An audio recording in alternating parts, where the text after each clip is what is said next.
Hello, students. Welcome to KENE'S Educare, a group of KENE solutions. This is part 7 of lesson number 1, Atoms and Molecules. Now, we have already completed studying about atoms. We have even started with molecules. We even studied about them. Then we have even discussed on ions part, like what exactly ions are, right? And in the last part, if you all remember, we were discussing about you can say the rules for writing the chemical formula, like what are the different rules that we need to follow while we are writing the chemical formula. And we discussed on that for you writing the chemical formula and you following the rules for writing them, you should be aware of the symbols. How do we exactly represent the element? And that is how you will come to know how can we write the chemical formula of a compound, right? So before I start with this part, I want you all to please have a quick revision of whatever we have studied so far in the lesson atoms and molecules, because maybe in this part or in the next part we are going to complete with it. Okay, like we are completing this lesson.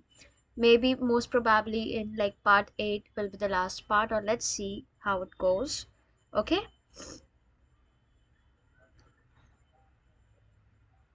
I just want each one of you to please go through it once.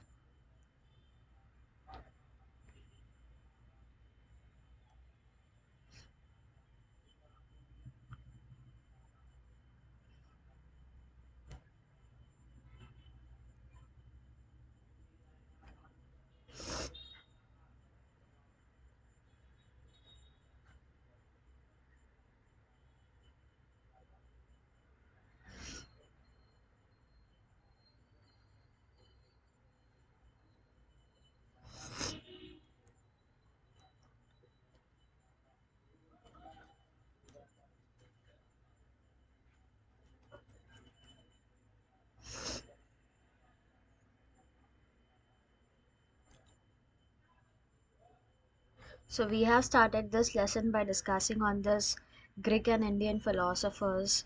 I want each one of you to please go through it once.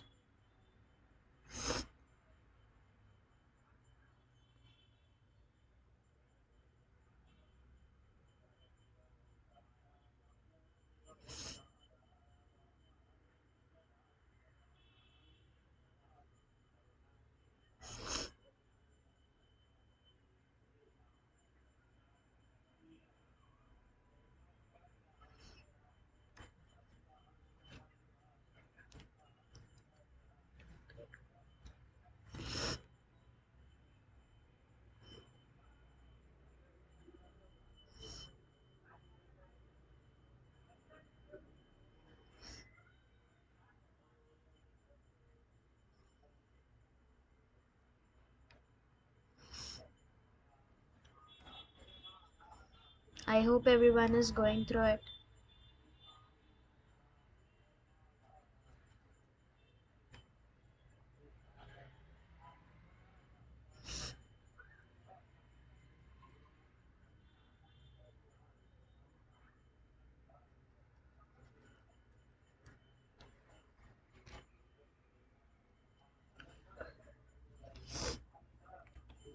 Then we studied on two laws of, you can say, chemical combination. I just want you all to please go through it once.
This is the activity which is like explaining, you can say, concluding the first law that we have, that is law of conservation of mass, right?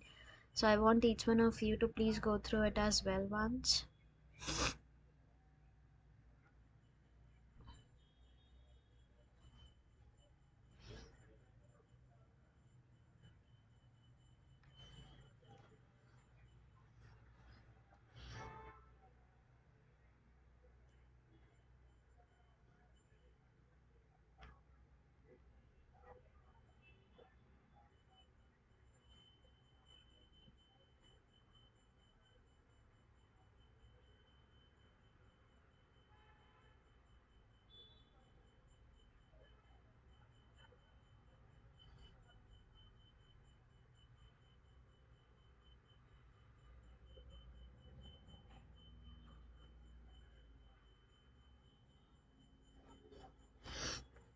Then we had studied about the law of constant proportion as well, which was stated by Proust. So I want you all to please be very much thorough with it. Like after I end this lesson, there should be no need of you like studying the lesson again. You have to study it and revise it as such.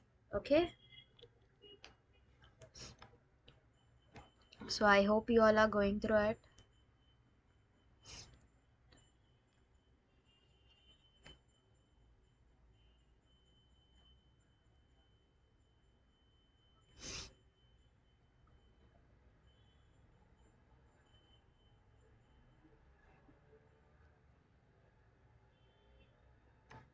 After this, we discussed about John Dalton in detail, like who exactly he was and what exactly he was like trying to achieve, right? So I just want each one of you to please go through it once.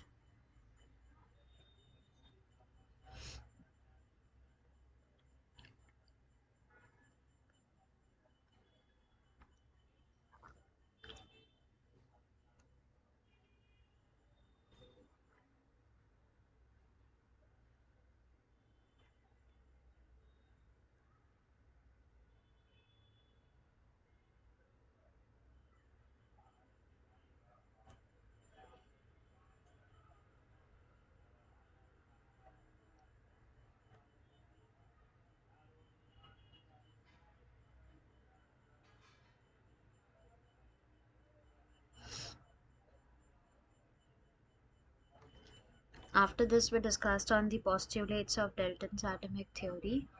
So I just want each one of you to please go through it once.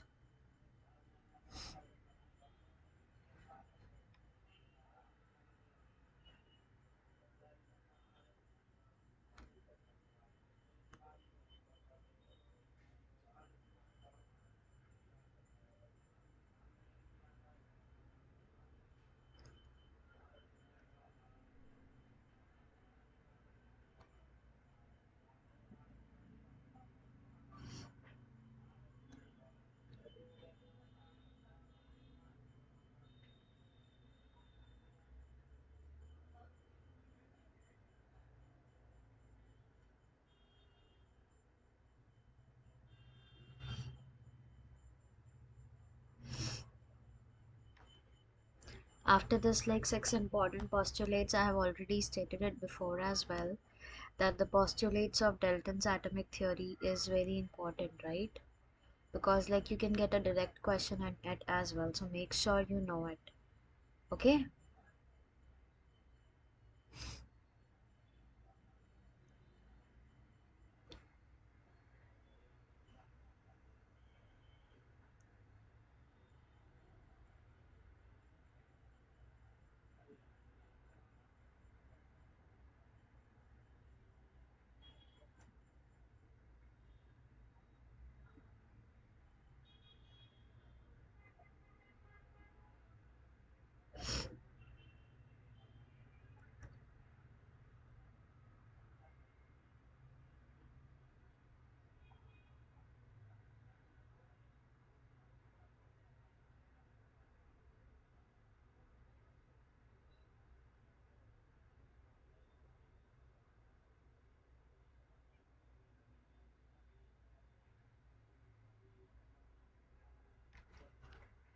After this postulates were discussed on like what is an atom. So I want each one of you to please go through it once.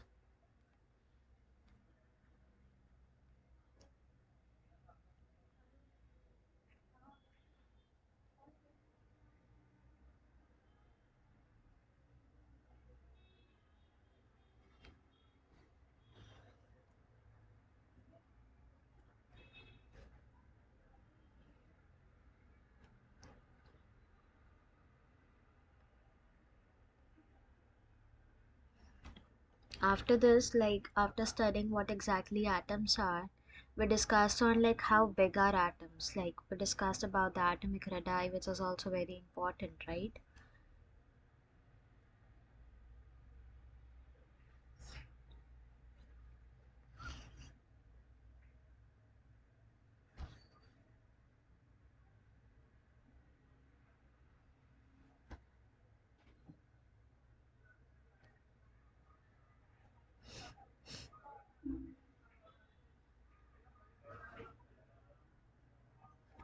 After this, we discussed more about what are the modern day symbols of atoms of different element. So this the symbol, the image that you can see on the screen with respect to hydrogen, carbon, oxygen, phosphorus, mercury, silver, everything. That is with respect to, you can say, the Dalton's part, right? But after Dalton, like once Dalton was using it, there were so many issues with the symbols because they were all resembling each other, right? So after Dalton, what happened? Berzelius, he suggested that instead of going it like with this symbol, let us come up with the symbol of elements, and we can make it by writing the first or like one or two letters of the name of the element. So that is how we can go. So that is the reason, like after Berzelius suggested, it was all changed, and it has been used as like now. How do we use it now? The same way we use it. Okay.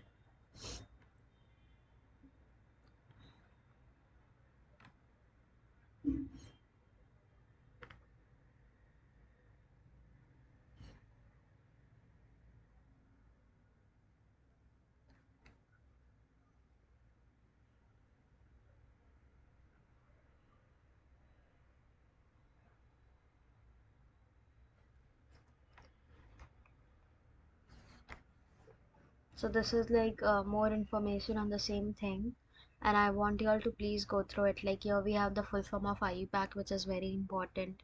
Then how exactly the naming was done, how exactly, like it's like the nomenclature part.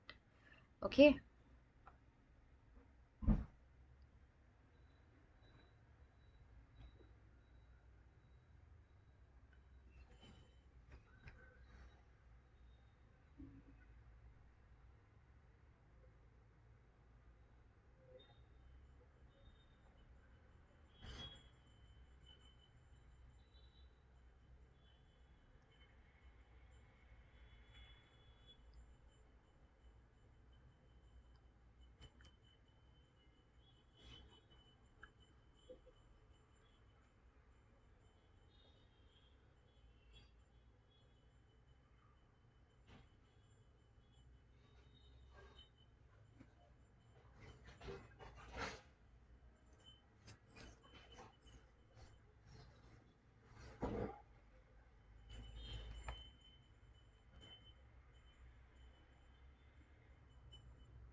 After this, now these are the modern symbols of some of the elements which we need to know. Okay, and I want you all to please go through it once.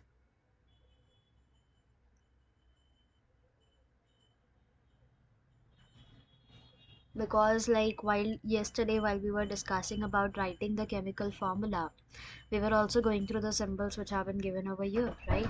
So the symbol of this elements are very important because that is going to help us in writing the formulas of the compound, which plays a very important role, right? So I just want you all to please go through it.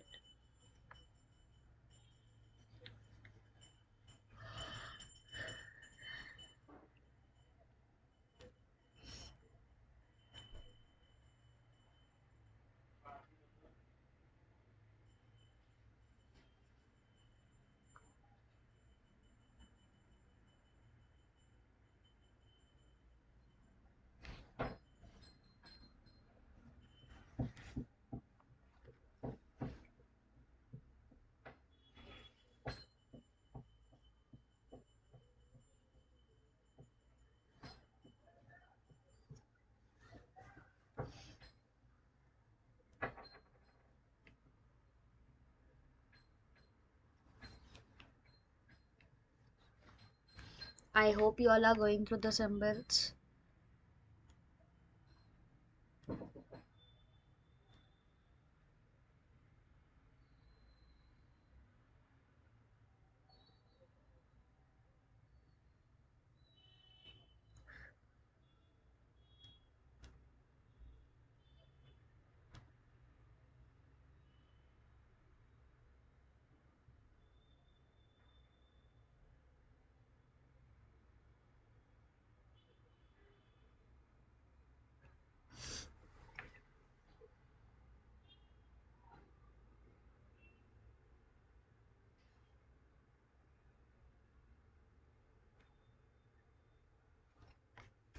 Then we discussed on atomic mass as well, and I hope each one of you are revising it properly, as I'm like consistently telling you all that maybe this part or next part can be the end of the lesson as well. So I want you all to be thorough with, like, if I tell you to write a note on atomic mass, if I tell you to write a note on atom, if I tell you to write a note on law of chemical combination, you should be already ready with it. Okay.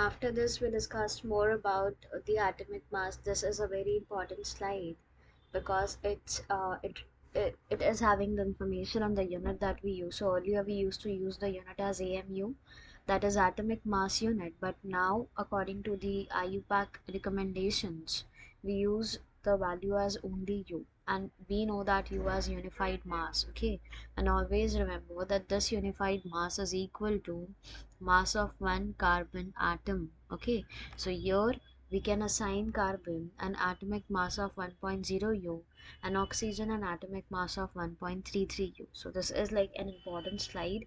I just want you all to please go through it.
After this, we discuss like more about it with an example of watermelon, considering the example of water. So I just want you all to please go through it.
Then we discussed on the atomic masses of few elements. So here we have like starting from hydrogen to calcium, we have some of the atomic masses given, and make sure whatever table that they have given, you are like aware of the atomic masses of the elements. Okay, because like they are most frequently used elements. So that is why if you know it, it will be very much helpful for you all. So I just want uh you all to please go through it once.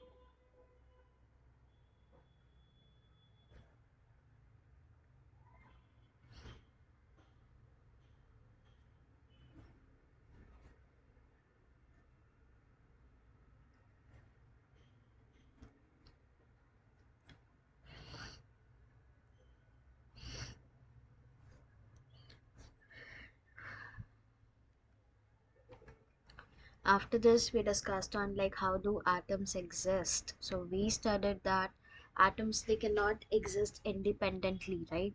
So they're going to form molecules and ions, and this molecules and ions, they're going to aggregate in large number, and that is how they're going to form the matter around which we can see, feel, and touch as well, right?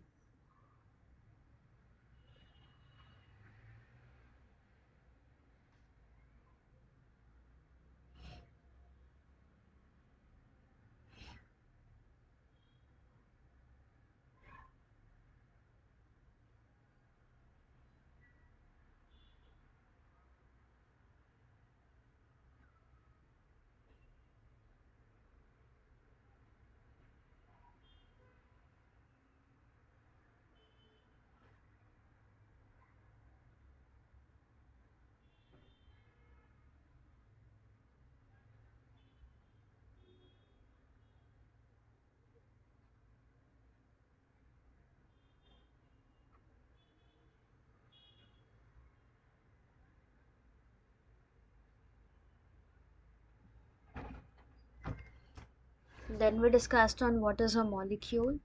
So I just want each one of you to please go through it once what exactly molecule is.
Then we discussed on the molecules of elements. So I just want each one of you to please go through it once.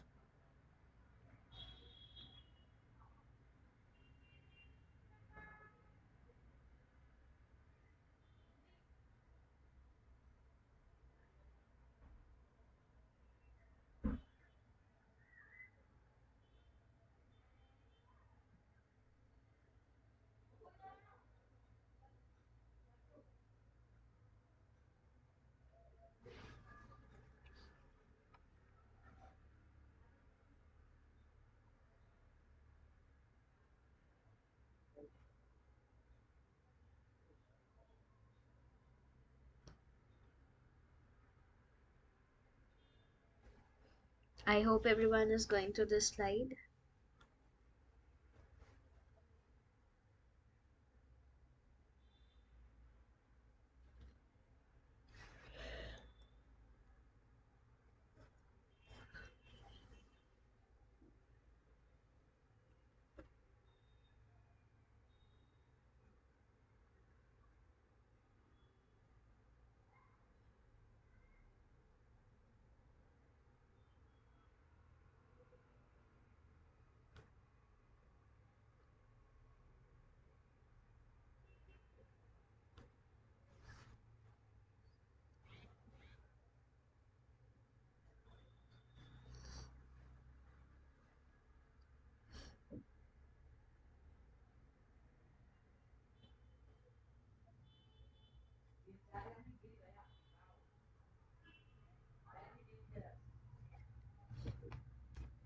Then we discussed on the type of element is non-metal, right? And the names and the atomicity have been given. Like when it comes to argon and helium, they are monoatomic. When it comes to oxygen, hydrogen, nitrogen, and chlorine, they are all diatomic. And lastly, when it comes to phosphorus and sulfur, they are like phosphorus is tetraatomic and sulfur is polyatomic, right?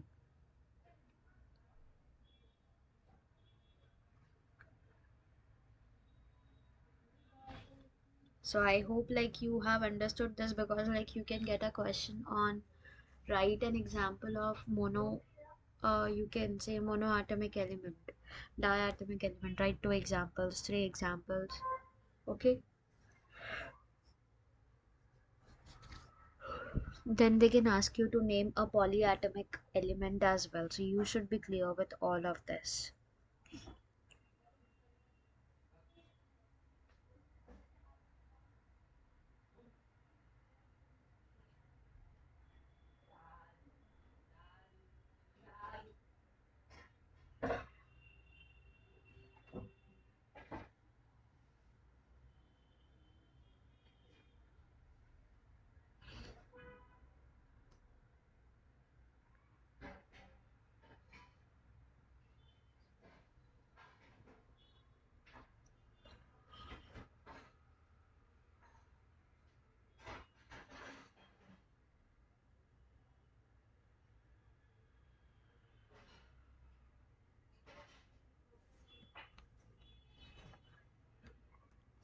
Then we discussed on the molecules of compounds, because here we have different compounds with the combining elements given over here, right?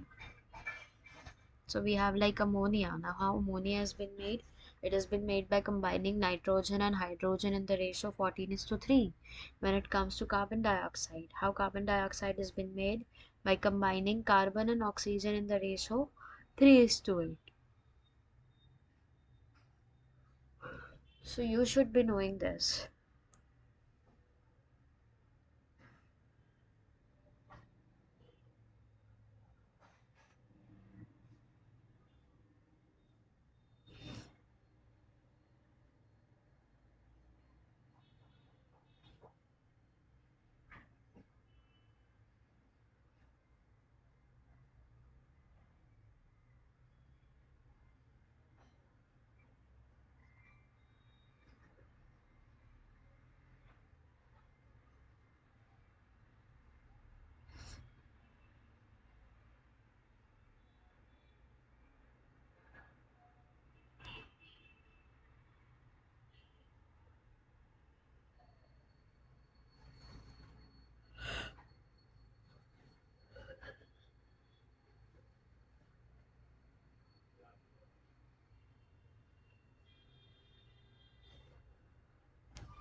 Then we discussed on this table as well, where we have like how to express the atomicity of the water, like when it comes to an example of water, the elements with which the water is made up of is hydrogen and oxygen, right? And they are present in the ratio by mass, like hydrogen is present in the ratio by mass as 1 and oxygen as 8, and the atomic mass of hydrogen is 1 and that of oxygen is 16.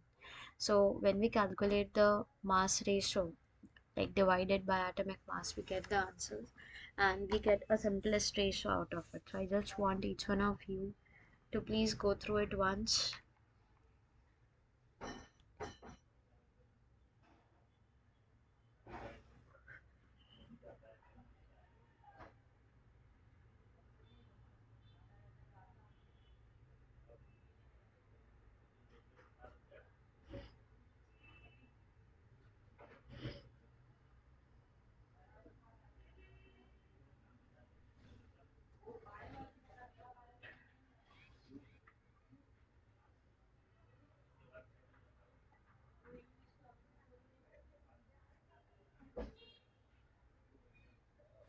After this we discussed on like what is an ion, and we studied that ion is like can be a single charged atom or it can be a group of atom that can have some net charge on them. Like ion can be negatively charged or it can be positively charged, right?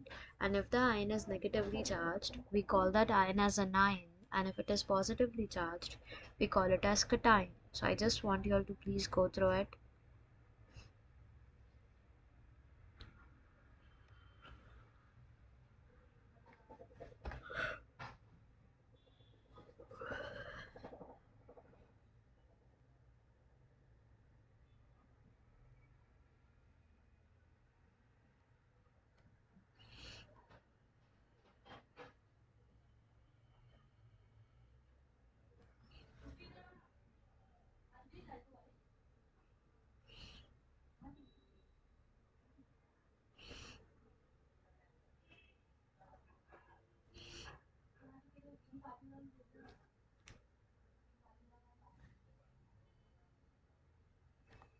After this, like we discussed on the ionic compound and like the constituting element of the ionic compound, even that is given in the ratio.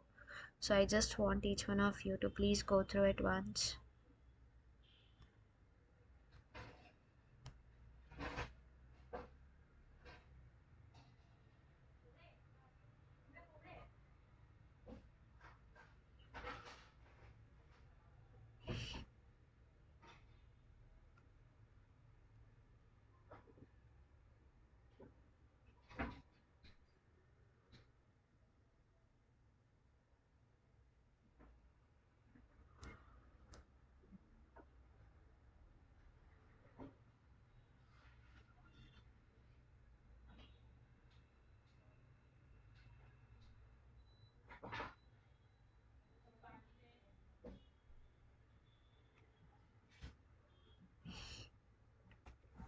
Then we discussed about writing the chemical formula in detail, right? So I just want each one of you to please go through it once.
I hope everyone is going through the slide, because this is also very important, because you are learning on how to write the chemical formula over here, which is going to help you in your further grades as well, right? Because like this is not the end. If you take science, like You have science in your 10th grade as well. So there you will require it. Then you will require it in 11th grade, 12th grade if you take science. So this is one very basic important concept that you should be knowing about. Okay, so you can, like, if you want 2 minutes extra you can take it, but make sure that you are knowing the rules and you're knowing how to write the formula of the compounds. Okay.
After this, here we have the valencies of some of the compound which have been given. So I just want each one of you to please go through it once.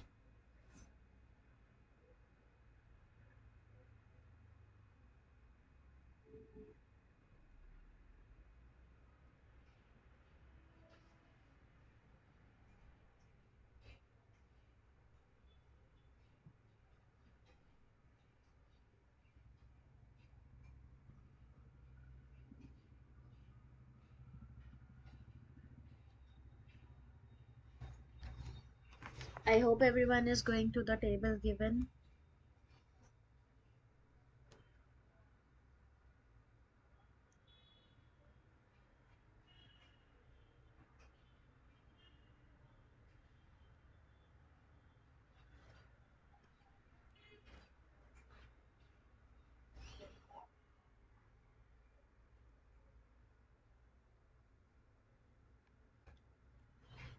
So these are the certain rules that we were discussing about, right? So I just want each one of you to please go through it once.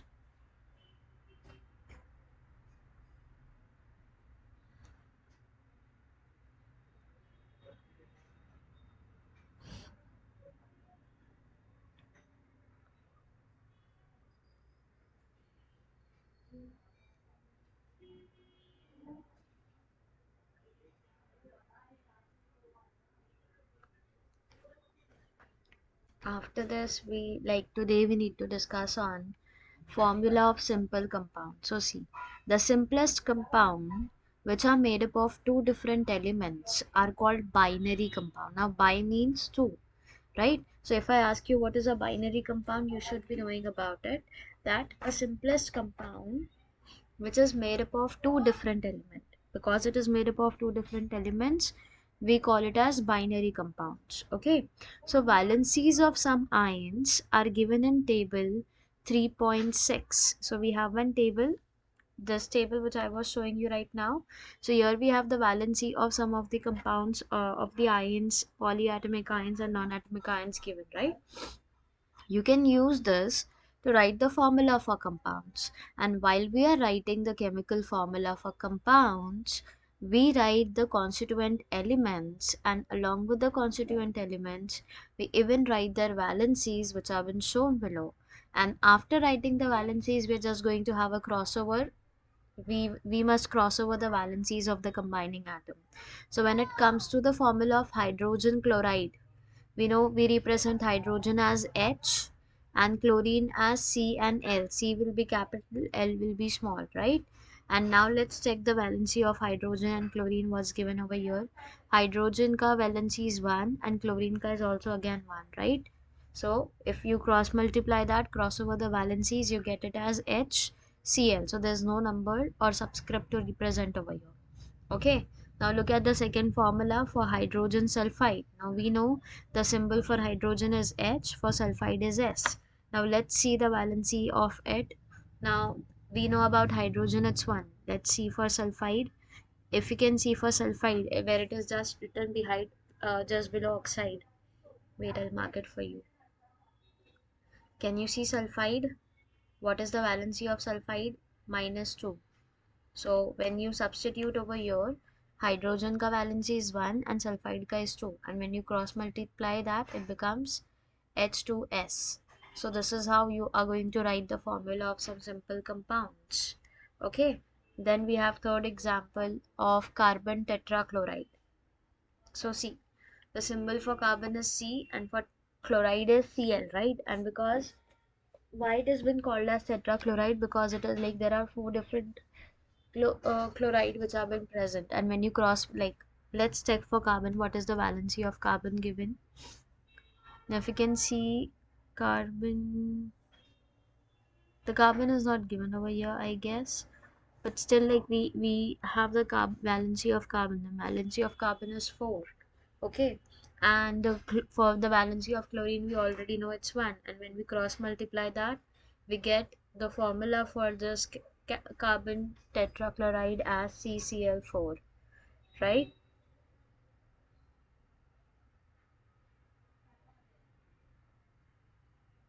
Then for magnesium chloride, we write the symbol of cation as Mg2 plus, first followed by the symbol of the anion, that is Cl minus. So then the charges are crisscrossed to get the formula. Okay, so that is how we get the formula as MgCl2.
I hope everyone is going through this.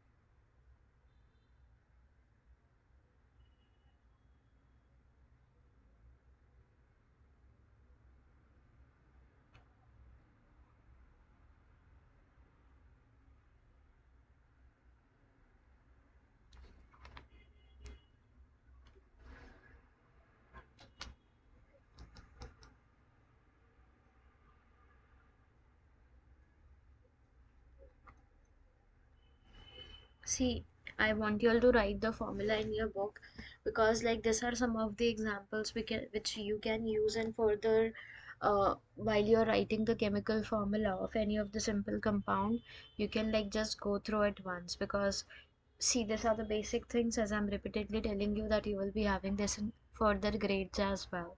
So you have to be prepared with that as well. Okay.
I hope everyone has written the examples. Now here we have more examples which have been given. Now see, in magnesium chloride, there are two chloride ions for each magnesium ion, because we know that the valency of magnesium is 2, right? So for those two magnesium ions, we need two chloride ions as well. So the positive and negative charges, they must balance each other and the overall structure must be neutral. Now whatever charges that we have on both the side, we need to make sure that the charges are balanced. Okay, if there is one positive charge with one of the element, other element should also have one, so that should be balanced. And whatever structure that we have, the overall structure should become neutral. Okay, so note that in the formula, the charges on the ions, they are not indicated. Okay, we are not going to indicate the charge. Like for, if you can see the formula for aluminium oxide, it is just written as Al2O3. We are just ignoring the charges. We don't have to write the charges while writing the formula. We just have to write the numbers. Okay, so let's see the example for aluminium oxide. Now the symbol of aluminium oxide is ALO. Al for aluminium, O is for oxide. Now we know that the valency of aluminium is 3 and for oxygen is 2. And when we cross multiply that, it becomes Al2O3. Al2O3, right?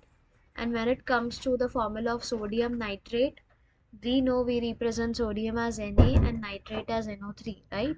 And now we again know the valency for sodium and nitrate. The valency for sodium is +1 and for nitrate is -1. And when we cross multiply that, we get it as NaNO3. Getting it?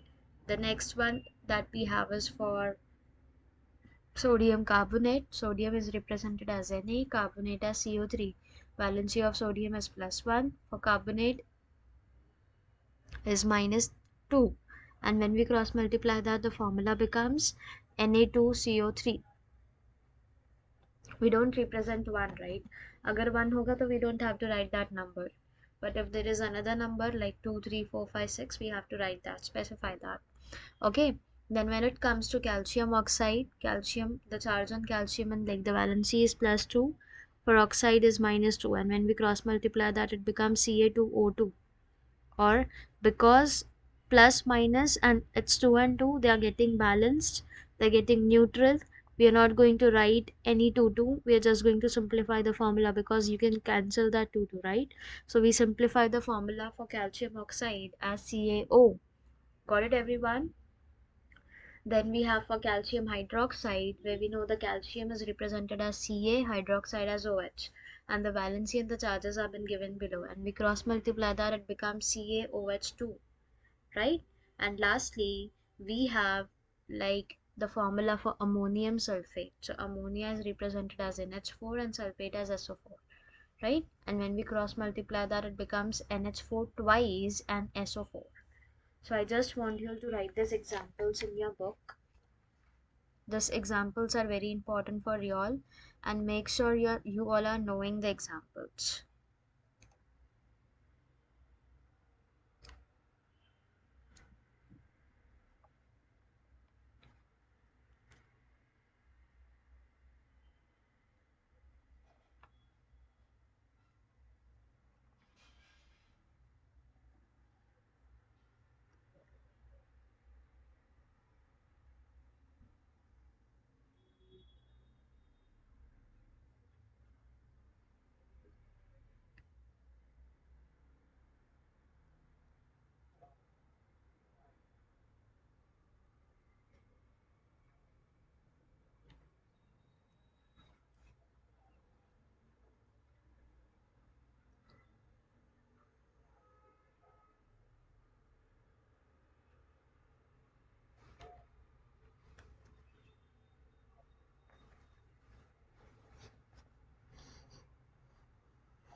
I hope everyone is writing the examples.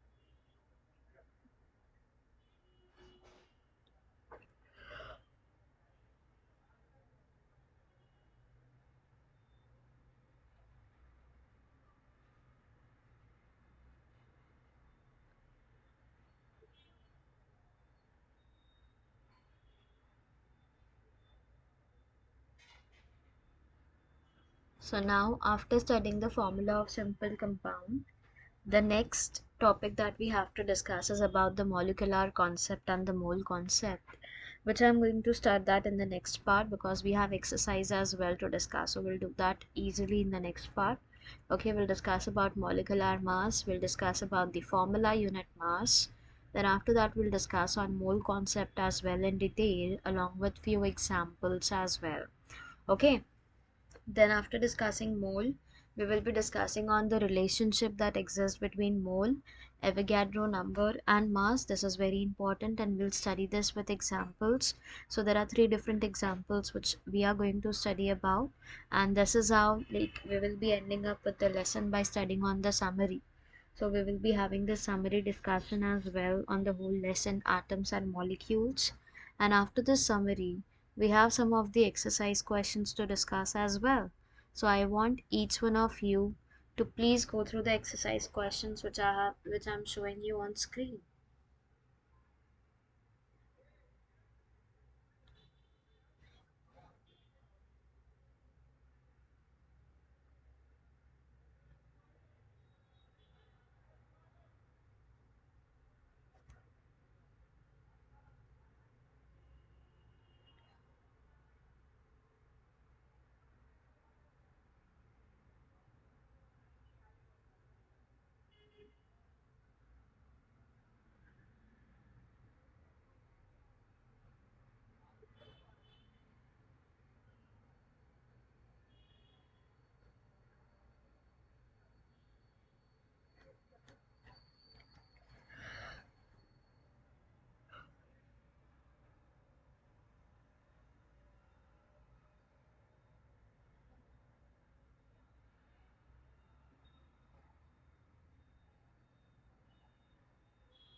So altogether we have 11 questions to discuss, and I hope everyone is going through all the questions.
So these are the 11 questions that we will be discussing at the end of the lesson, and this is how we will end up with the lesson atoms and molecules.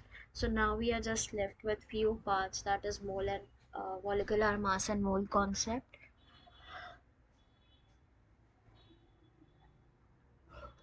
and relationship between mole, molar mass and Avogadro's number, and then that is how we will be ending up with the lesson. So I hope whatever small thing that we discussed today in this part you are very much clear with it. Now the rest of the part which has been left, like I have to teach you, I'll be teaching you in the next part, okay? But make sure that you all are revising whatever we are studying so far or we have studied so far, okay? Thank you everyone.